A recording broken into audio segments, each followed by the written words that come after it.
Hey everybody, it's me, Mario5514, and welcome back to another Splatoon Talk video. In this video, we're going to be looking at some more what-if weapon kits for Splatoon 3. You guys liked the last few videos that I've done, so I decided to make part 9 for you guys. Keep in mind, these are only what-ifs of what we could have gotten instead of what we currently have in Splatoon 3. So these are concept weapon kits, you could say. And without a further ado, let's get started.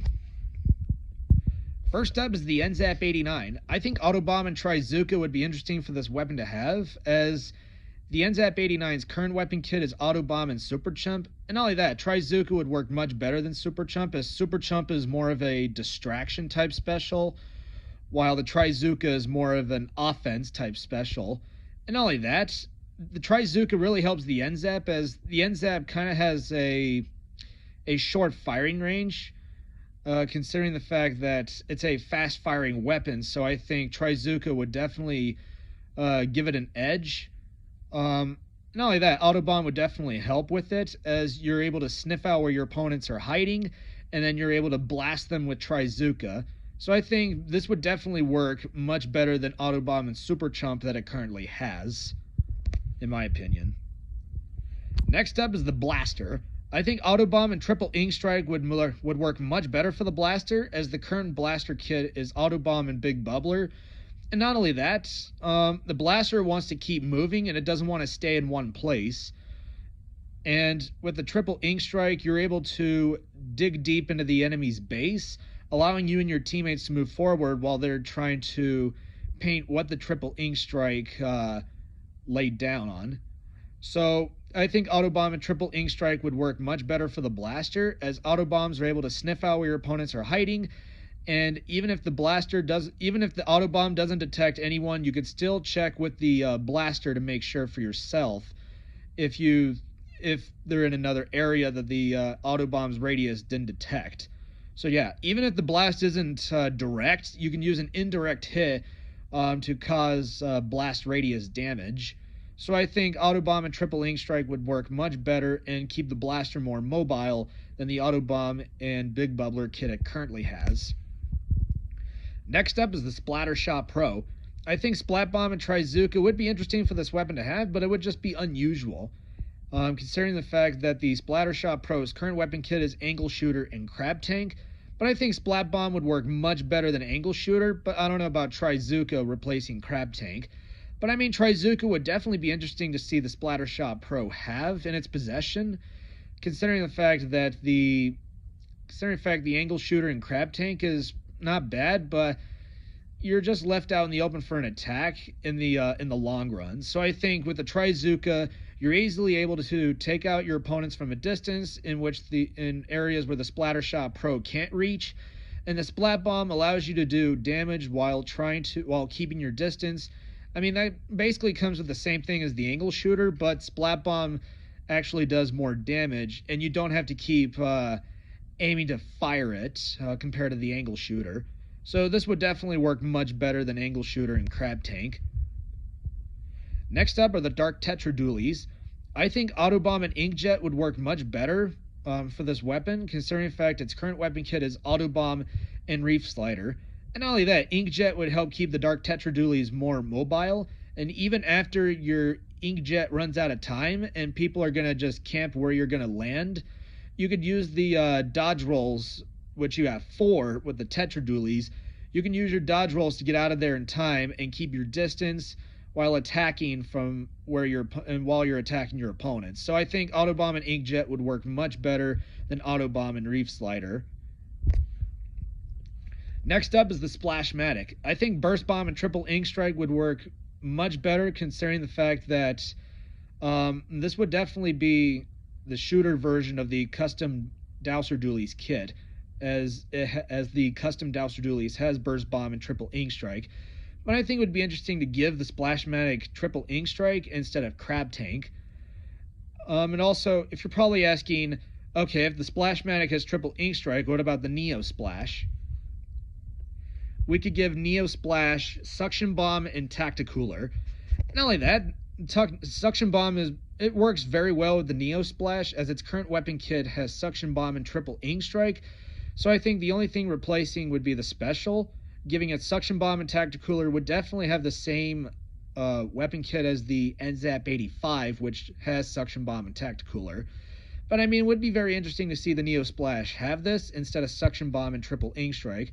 And not only that, Tacticooler, from what I've heard, is a very aggressive special, so I think it would make the Neo Splash more aggressive than ever before. But I mean, I don't think people would want to deviate from the Suction Bomb Triple Ink Strike kit that it currently has, but I mean, it would be interesting for it to see Neo Splash have Tacticooler. Next up is the Tenatech Splatter Shot. I think Suction Bomb and Trizooka would work for this kit more than the Splat Bomb and Triple Ink Strike. And not only that, this is a flashback to Splatoon 1 as the Tenatech Splatter Shot had Suction Bomb and Inkzooka. So this would definitely be a throwback to 2015 with this weapon kit. So yeah, Suction Bomb and Trizooka would work much better than Splat Bomb and Triple Ink Strike in a way. But you're probably asking, okay, if Tenatech Splatter Shot has Suction Bomb and Trizooka, what does Splatter Shot get?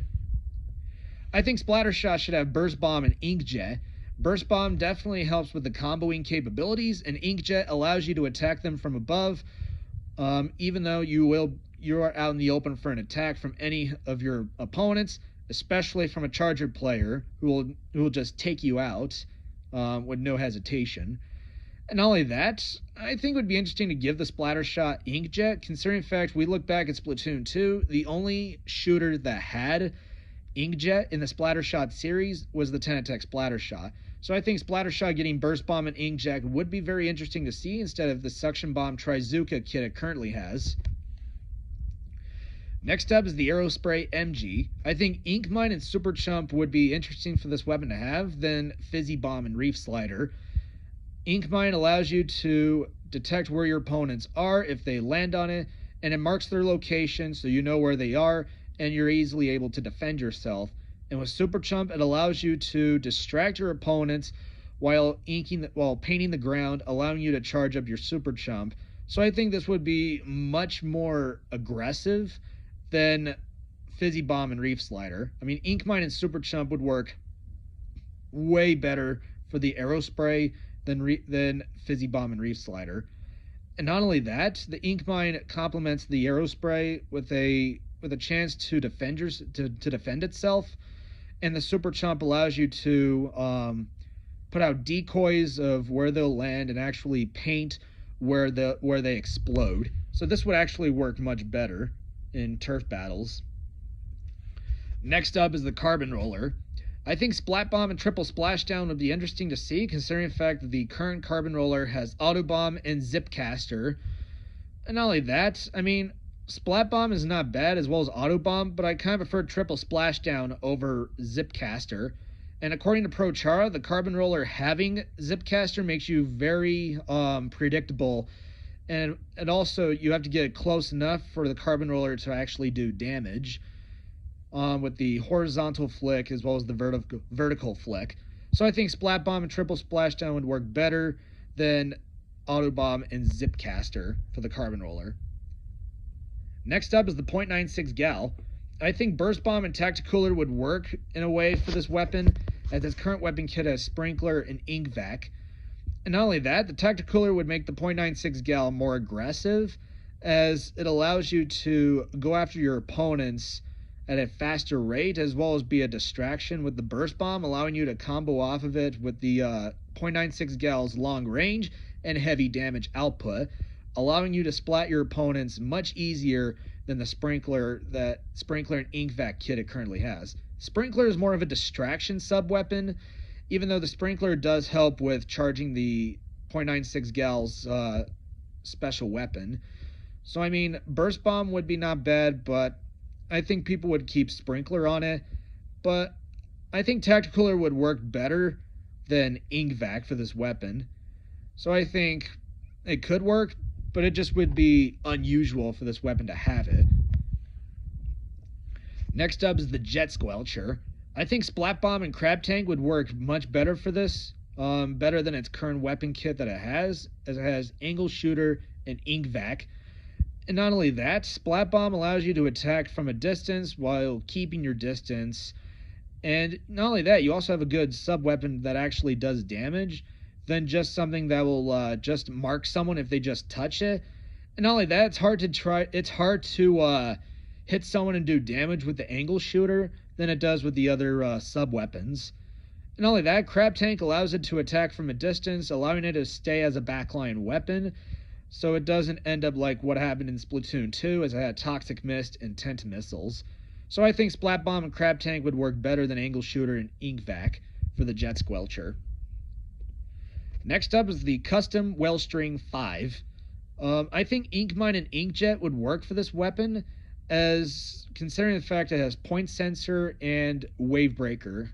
So this would definitely give the Wellstring more of an advantage, as Ink Mine allows you to see where your opponents are and allowing you to defend yourself if they're close by, and the Inkjet allows you to attack in the air and allows you to jump back where you were after it wears off or when the time runs out. So this is basically the Anaki Splattershot Novus kit, but giving it to a Wellstring or Tri-Stringer weapon. So I think Ink Mine and Inkjet would work way better than Point Sensor and Wave Breaker. Not only that, this would also be a good backline use for Wellstring, as I don't think we have any Inkjets for any of our backlines, as that's more like Ink Vac, Killer Whale 5.1, the Ultra Stamped if you're talking about the regular Wellstring 5, or Super Chump like the Inkline Tri-Stringer has. So I think Ink Mine and Inkjet would work much better for the custom Wellstring 5 than the Point Sensor Wave Breaker kit it currently has in the long run. Next up is the Ink Brush. I think Fizzy Bomb and Tent Missiles would be interesting for this weapon to have, as its current weapon kit has Splat Bomb and Killer Whale 5.1. I mean, Splat Bomb is not bad, but what if we gave a brush Fizzy Bomb? I mean, the only weapons that I can think of that have Fizzy Bomb is the Aerospray MG, the Ballpoint Splatling, as well as the Neo Luna Blaster, or Luna Blaster Neo. So I think Fizzy Bomb on Ink Brush would be interesting. And not only that, Tent Missiles would be easy, as you're able to be a crazy nuisance in the enemy's base, allowing you to farm the Tent Missiles very easily, get a free recon of where they are, and just fire them off and continue to be a pain in the enemy's base.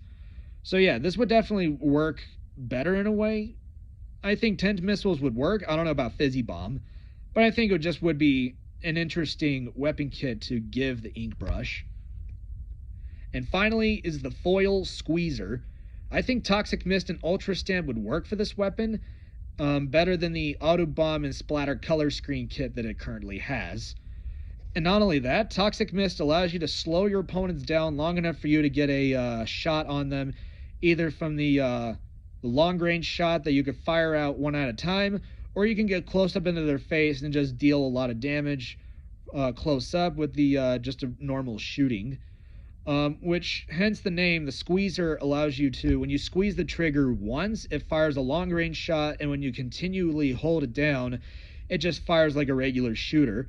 So I think the Foil Squeezer would definitely be able to take advantage of the Toxic Mist slowing capabilities, and when you're ready, you could just pull out the Ultra Stamp and just let them have it. If they don't get out of the Toxic Mist in time, they will be smashed by it. So I think Toxic Mist and Ultra Stamp would work better for this weapon, even though the Ultra Stamp does has its flaws.